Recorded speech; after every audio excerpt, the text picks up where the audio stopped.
On Christmas Eve 1945, the Sodder family home glowed warmly against the cold winter night in Fayetteville.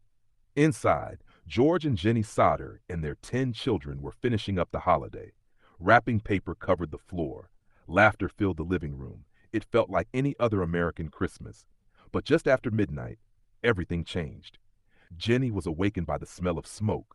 Flames were climbing the side of the house near George's office. Within minutes, the fire spread rapidly through the wooden structure.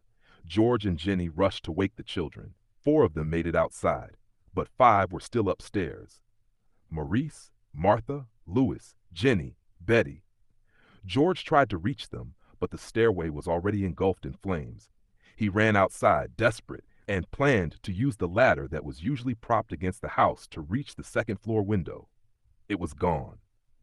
Panicked, George ran to his 2 coal trucks, intending to move one beneath the window and climb onto the roof. Both trucks, which had worked perfectly the day before, refused to start. The house collapsed in less than 45 minutes. Firefighters didn't arrive until morning. By then, the house was reduced to ash and smoke. Officials ruled it an accidental electrical fire.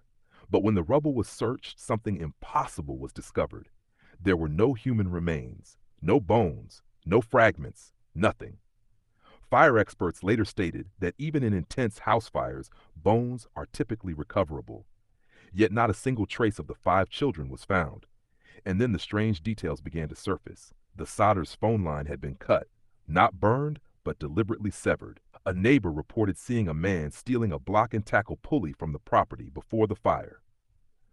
Another witness claimed to have seen the missing ladder thrown into a nearby ravine days later.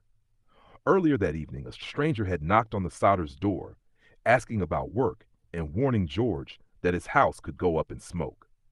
George, an outspoken Italian immigrant, had previously received threats because of his strong political opinions about Mussolini during World War II. Was the fire revenge or something else entirely?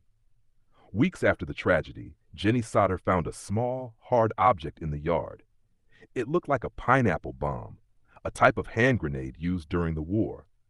A local professor suggested it could have been an incendiary device. The official investigation closed quickly, but George and Jenny refused to accept the conclusion. Years later, a mysterious photograph arrived in the mail. It showed a young man in his 20s who looked strikingly similar to their missing son, Louis. On the back was a cryptic note: Louis Sodder, I love Brother Frankie, Illil Boys, A90132 or 35. There was no return address. The Sodders hired private investigators. They traveled across states following tips. Some witnesses claimed they had seen the children alive in other cities shortly after the fire. The family erected a massive billboard along the highway in Fayetteville with the children's faces, offering a reward for information. That billboard stood for decades. George and Jenny died never knowing the truth. To this day, no remains have ever been proven to belong to the 5 children. No arrests were made. No one was charged. Did the children perish in the flames? Or were they taken that night while the fire served as a cover?